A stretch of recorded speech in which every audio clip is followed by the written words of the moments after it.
going on, everyone? So when the Los Angeles Lakers ended up signing Gabe Vincent, it was a great signing, right? I mean, this was a guy who was just in the NBA Finals as the starting point guard, hit huge shots, had big defensive assignments, and was a great acquisition. It was looked at as, man, like, we're going to have Gabe Vincent coming off the bench, right? His shooting, his defense, more than anything. He's kind of the Dennis Schroeder replacement, right? And I liked the idea of Gabe Vincent, right? Dennis Schroeder, his ceiling is better, right? Like when Dennis Schroeder is on, right, and he's cooking, he's better than Gabe Vincent. But Gabe Vincent is more consistent, right? Like, you know what you're getting from Gabe Vincent game in and game out, where Dennis Schroeder can kind of be a little sporadic, right? It's like one game he's giving you 20 and he's just locked down defense and just being that pest that we know he can be. And then the next game he's like 1 of 11 and just like completely absent out there. And, you know, you kind of are like, which Dennis Schroeder are we going to get tonight?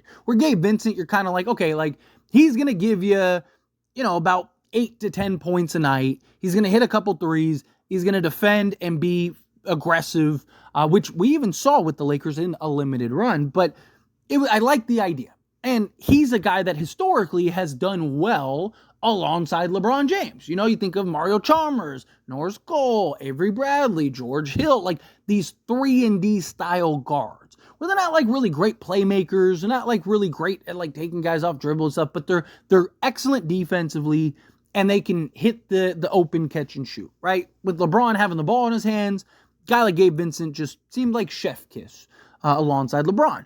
And then he just got hurt. And we just didn't really get to see him play. He only played in 11 games last year for the Lakers. 11. And in that time, he played about 20 minutes, 19.8 minutes. He gave you 3 points. I'll be nice and round up to 1 rebound, 2 assists. I'll be nice and round up to 1 steal. It's 0.8 in steals. So, round up to that. Shot 50% from the foul line on 0.2 attempts, which is small sample size.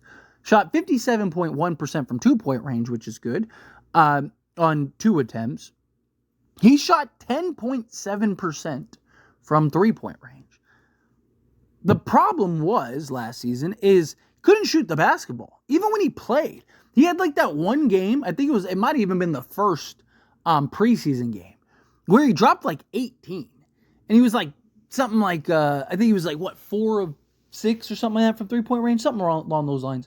And looked great. And it was like, this is exactly why we got him, right? Knock down the open 3, play some defense, right? Boom, we got it. We're in the money.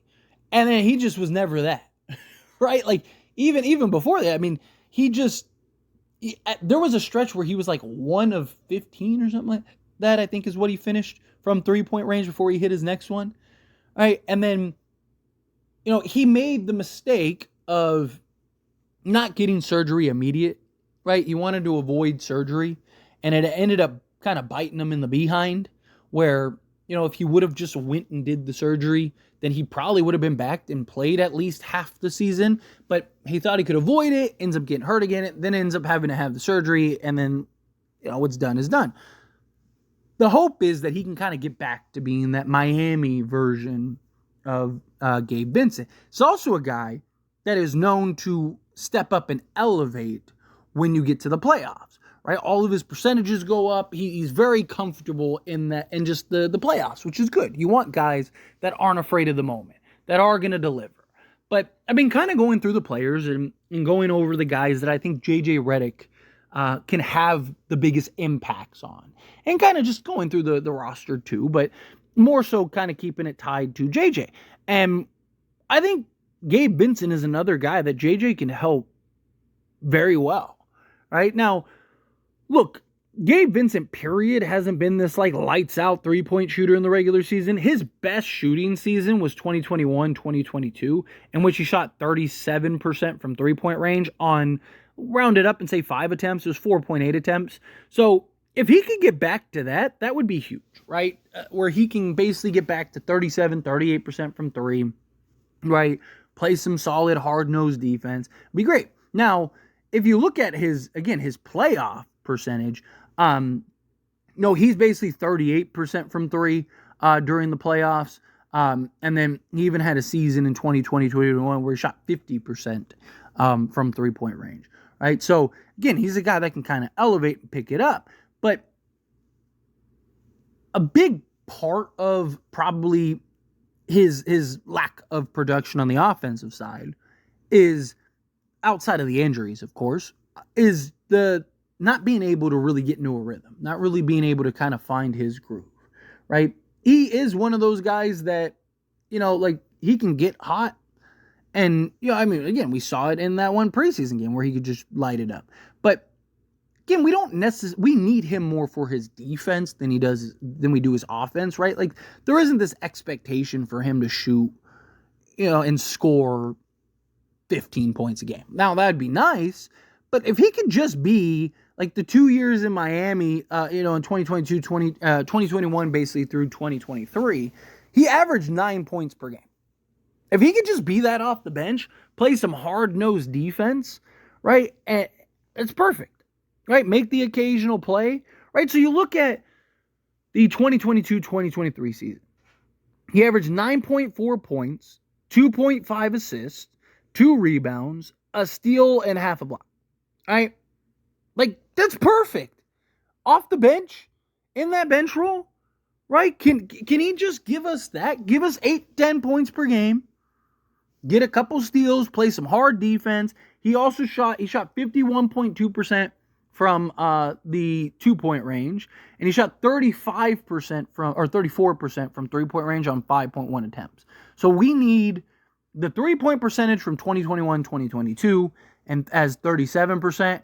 And then if we can get the 2-point efficiency of 2023 along with the stat line of 2023, right? Gabe Vincent would be perfect. But JJ Redick, he was a shooter, movement shooter. If anyone can kind of help Gabe Vincent kind of find his shot again, it's JJ. Right? JJ can sit there and work with him. Again, Gabe Vincent, we know what he's going to provide defensively. Even when he returned from injury, he was really good defensively. Right? Darvin Ham just kind of wanted to go with the guys that played all season, which to an extent I get. I kind of understand that. But this is a guy that was very good defensively. And, even in the playoffs, really picked it up on the defensive end. So, defensively, he's perfect for what we need, right? Giving us that point of attack, giving us that physicality, that aggression. He's 6'3", 6'4", really closer to, a 6'3" type.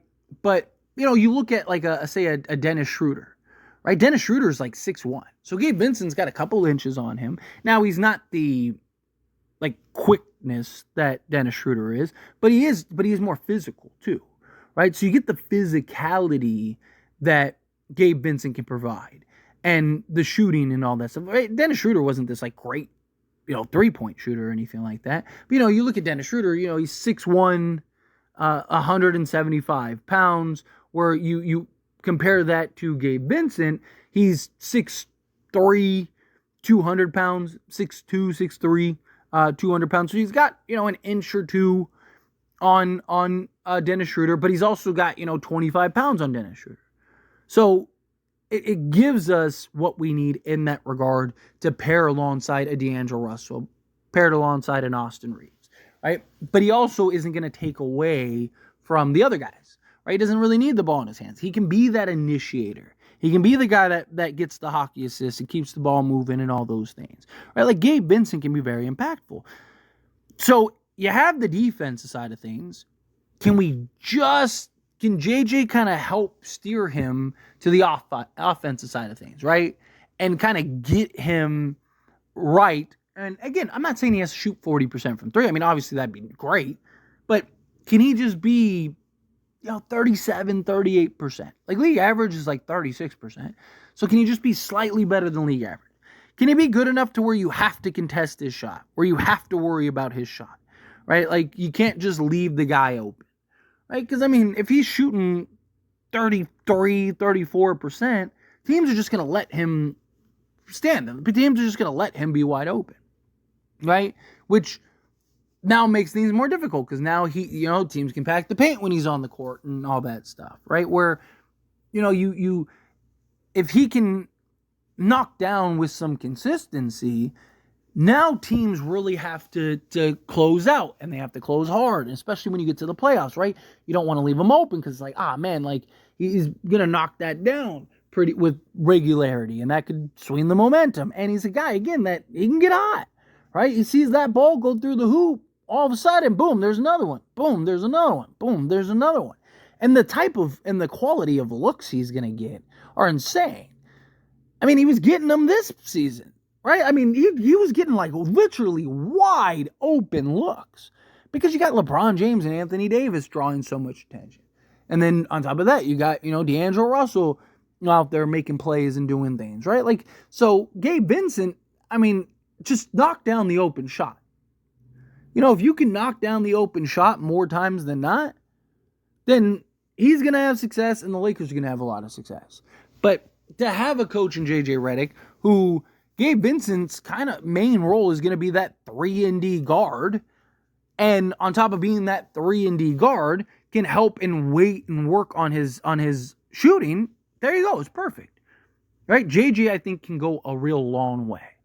But anyway, as always, this is a discussion. Pass question on you. Let me know your thoughts and opinions down in the comments below. What do you think? How do you feel? What are your thoughts?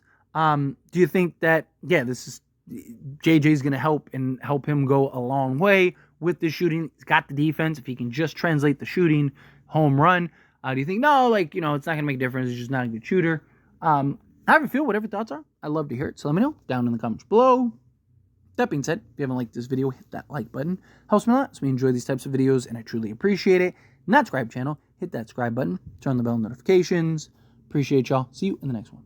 Thank you.